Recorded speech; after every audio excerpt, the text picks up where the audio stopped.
अल्लाह ने व्यापार को हलाल किया है और सूद को हराम। इस्लाम एक मुकम्मल और इंसाफ पसंद मजहब है जो जिंदगी के हर पहलू को बैलेंस और इंसाफ के साथ दिखाता है। यही वजह है कि इस्लाम न सिर्फ इबादत की तालीम देता है बल्कि कारोबार और पैसे के लेन देन को भी सिखाता है। में से अहम सब्जेक्ट है सूद यानी कि इंटरेस्ट। इस्लाम में इसे सख्ती से हराम करार दिया गया है। सबसे पहले ये जान लेते हैं कि कुरान और हदीस में सूद पर क्या कहा गया है। कुरान और हदीस में सूद को लेकर बड़ी ही सख्त बातें आई हैं। कुरान पाक सूरह अल बकरा आयत नंबर 275 में अल्लाह फरमाता है कि जो लोग सूद खाते हैं वे उस शख्स की तरह उठेंगे जिसे शैतान ने छूकर दीवाना बना दिया हो। अगर तुम सूद नहीं छोड़ोगे तो अल्लाह और उसके रसूल से जंग करने के लिए तैयार हो जाओ। सूरह अल बकरा आयत नंबर 279। रसूल अल्लाह सल्लल्लाहु तआला अलैहि वसल्लम फरमाते हैं कि सूद लेने वाला, देने वाला, लिखने वाला और गवाह सब बराबर के गुनहगार हैं। अब सवाल उठता है कि इस्लाम में सूद हराम क्यों है। इस्लाम सूद को न सिर्फ हराम मानता है बल्कि उसे एक बहुत ही बड़ा गुनाह करार देता है। इसके पीछे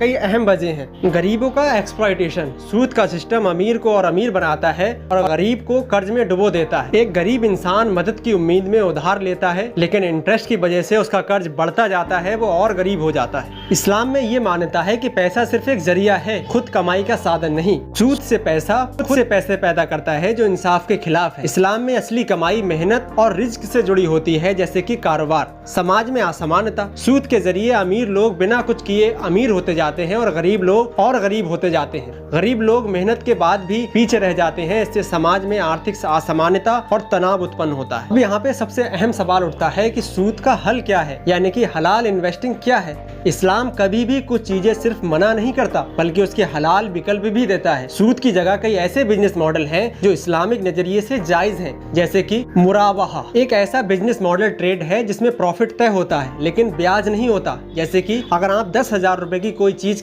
खरीद कर लाए हैं और उसे 12,000 रुपए में बेचते हैं तो ये जायज है, यानी कि ये एक बिजनेस है, सूद नहीं। एक और टर्म होता है जिसका नाम होता है मुदारवा। इसमें एक आदमी पैसे लगाता है यानी कि इन्वेस्टर और दूसरा मेहनत करता है यानी कि वर्किंग पार्टनर। इसमें प्रॉफिट तय शेयर में बढ़ जाता है और नुकसान सिर्फ पैसे वाले को होता है। इसे हम इस तरीके से समझ सकते हैं कि हमने एक मजदूर को पेड़ काटने के लिए कुल्हाड़ी दी और उसे हमने तय कर दिया कि आप अगर एक पेड़ काट देते हैं तो आपको 300 रुपए मिलेंगे। अब पेड़ काटते वक्त उसकी कुल्हाड़ी टूट जाती है तो जो कुल्हाड़ी टूटी है तो वो नुकसान कौन भरेगा? जो उसे पैसे दे रहा था, जो मेहनत कर रहा था, उससे कोई मतलब नहीं। अब वीडियो के लास्ट सेगमेंट की ओर बढ़ते हैं और जानते हैं कि आज के दौर में हम कैसे बच सकते हैं सूद से। आज की मॉडल दुनिया में सूद से 100% बचना बहुत ही मुश्किल है लेकिन नामुमकिन नहीं। कुछ टिप्स दिए जा रहे हैं, उन्हें आप फॉलो कर सूद से काफी हद तक बच सकते हैं। जैसे कि क्रेडिट कार्ड का इस्तेमाल ना करें बल्कि बहुत ही जरूरत पड़ने पे करें। ब्याज वाले लोन से बचें जैसे कि personal loan, car loan, home loan, इन सब से बचने की कोशिश करें।